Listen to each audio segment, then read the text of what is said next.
अस्सलाम वालेकुम। उम्मीद और दुआ है कि आप लोग खैरियत से होंगे। तो मैं आपको वेलकम करता हूँ अपने जिन स्टोरी एपिसोड 8 के अंदर। तो आज का जो हमारा वाक़या है वो है हॉन्टेड अपार्टमेंट के ऊपर, जो कि हमारी एक बहुत ही प्यारी बहन ने हमें हमारे साथ शेयर किया है और उन्होंने अपना नाम बताने से मना किया है। तो इसी वजह से मैं उनका नाम नहीं लूँगा। तो अगर आपके पास भी कोई आपकी स्टोरी है तो मुझे इस ईमेल या इस व्हाट्सएप नंबर के ऊपर अपनी स्टोरी हमारे साथ आप शेयर कर सकते हैं। तो चलें बिना टाइम वेस्ट किए स्टोरी की तरफ बढ़ते हैं। तो हमारी बहन बोलती हैं कि ये वाक़या मेरे साथ कोई 7 या 8 साल पहले पेश आया था, जब मेरे घर के हालात काफ़ी ख़राब थे और मैं जॉब के सिलसिले में दुबई चली गई। तो दुबई चले गई, लेकिन वहाँ पे मेरा कोई आसरा नहीं था। इस वजह से मैं वहाँ पे पहले जॉब ढूँढने लगी। तो जब मुझे वहाँ पे जॉब मिल गई तो मैंने सोचा क्यों ना एक अपार्टमेंट ले लिया जाए अब।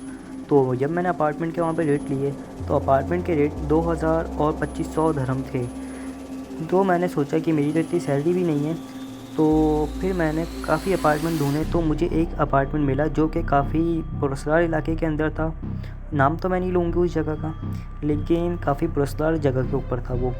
तो फिर मैंने वहाँ पे जब अपार्टमेंट देखा तो अपार्टमेंट मुझे मिल गया 450 दिरहम के ऊपर, और जिसके अंदर 2 रूम्स, किचन, वॉशरूम था। तो मेरे लिए बहुत बड़ा था ये घर। तो फिर मैंने इसको बिना सोचे समझे ले लिया। तो पहला हफ़्ता जो था वो काफ़ी अच्छा गुज़रा मेरा, और दूसरा हफ़्ता भी काफ़ी अच्छा गुज़रा, क्योंकि बस मैं जॉब से आती और आके सो जाया करती थी। सुबह उठती, जॉब पे जाती, रात को आती, सो जाती। तो मेरी यही रूटीन चल रही थी। तो एक दिन जुम्मा हफ़्ता हमारी छुट्टी होती थी, और जो दुबई में रहते हैं उनको तो पता ही होगा कि जुम्मा हफ़्ता छुट्टी होती थी पहले। तो जब मेरी जुम्मे वाले दिन छुट्टी थी तो मैंने सोचा क्यों ना आज कोई मूवी देख ली जाए। तो जब मैं मूवी देख रही थी तो मुझे एकदम से आवाज़ आई कि किचन के अंदर कुछ बहुत ज़ोर से गिरा है। तो मैं समझा शायद कोई बिल्ली विल्ली आ गई होगी और उसने मेरे बर्तन गिरा दिए। तो जब मैं किचन की तरफ भागी और मैंने किचन के अंदर जाके देखा तो कुछ भी नहीं गिरा हुआ था वहाँ पे।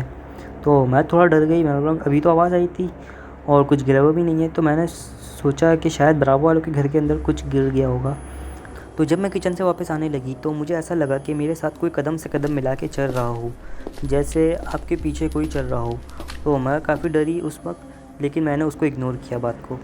तो अब जब मैं वापस मूवी देखने लगी तो मुझे ऐसा लगा कि कोई अपने पाँव कारपेट के ऊपर घिस रहा है, जैसे कोई भागने की तैयारी कर रहा हो, और मैं उस पर काफ़ी डर गई।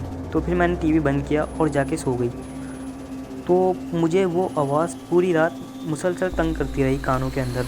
तो फिर मैंने फ़ैसला किया क्यों ना इस अपार्टमेंट के बारे में आस पड़ोस लोगों से पूछा जाए। तो फिर मैं उस वक्त जैसे तैसे करके सो गई, और फिर जब मैं सुबह उठी तो हफ्ते का दिन था, मेरी छुट्टी थी। तो मैं बराबर के घर के अंदर गई और उनसे पूछा कि इस घर के अंदर क्या मामलात हैं। तो उन्होंने मुझे बताया कि इस घर के अंदर जो भी आता है वो 1 महीने से ज़्यादा नहीं रहता, और कभी कभार तो 1 हफ़्ते के अंदर ही भाग जाता है। तो मैंने उनसे पूछा कि इस घर के अंदर आखिर ऐसा है क्या जो सब भाग जाते हैं। तो उन्होंने मुझे बताया कि इस घर के अंदर कोई आत्मा है, मतलब कोई जिन्नात हैं जो कि अपने सिवा दूसरों को पसंद नहीं करते, और ना ही वो दूसरों को रहने देते हैं। तो रोशनी के अंदर तो वो नज़र नहीं आते, लेकिन अंधेरे के अंदर नज़र आते हैं। तो उनका बस इतना कहना था। तो मैं समझ गई कि मेरे साथ कोई और भी रहता है यहाँ पे। तो फिर मैं घर के अंदर आई और मैं वैसे ही नॉर्मल रहने लगी जैसे रहती थी। तो फिर एक दिन जब मैं अपनी जॉब से घर वापस आई तो काफ़ी लेट हो गई थी, कोई 10 या 11 बजे का टाइम था रात के। तो जब मैं अपने घर के अंदर आई तो जैसे ही मैंने गेट खोला तो मुझे बिल्कुल सामने कोई ऐसा स्ट्रक्चर नज़र आया जैसे कोई इंसान खड़ा हुआ है, लेकिन ना उसके जिस्म के ऊपर कपड़े हैं और ना खाल है। जैसे कोई ढांचा खड़ा हुआ हो, स्केलेटन जिसको बोलते हैं, वो खड़ा हुआ, और वो मुसलसल एक एक कदम बढ़ा के मेरे पास आ रहा था। तो मैं काफ़ी डर गई थी और मैं चीखना चाह रही थी, लेकिन मेरी आवाज़ नहीं निकल रही थी और ना ही मुझसे भागा जा रहा था। तो मैंने अपनी आंखें बंद करी, आयतल कुर्सी पढ़ी, और जैसे ही मैंने अपनी आंखें खोली तो वहाँ सामने कोई भी नहीं था।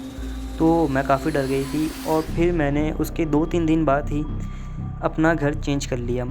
तो ये वो स्टोरी थी जो हमारे साथ हमारी बहन ने शेयर करी है। और अगर आपके साथ भी कोई ऐसा वाक़या पेश आया है तो आप मुझे इस ईमेल के ऊपर सेंड कर सकते हैं। बाकी बहुत बहुत शुक्रिया आपका कि आपने हमारे साथ ये स्टोरी शेयर करी अपनी। बाकी मिलते हैं किसी नेक्स्ट एपिसोड में। आज के लिए दीजिए मुझे इजाज़त। ओके, अल्लाह हाफिज़।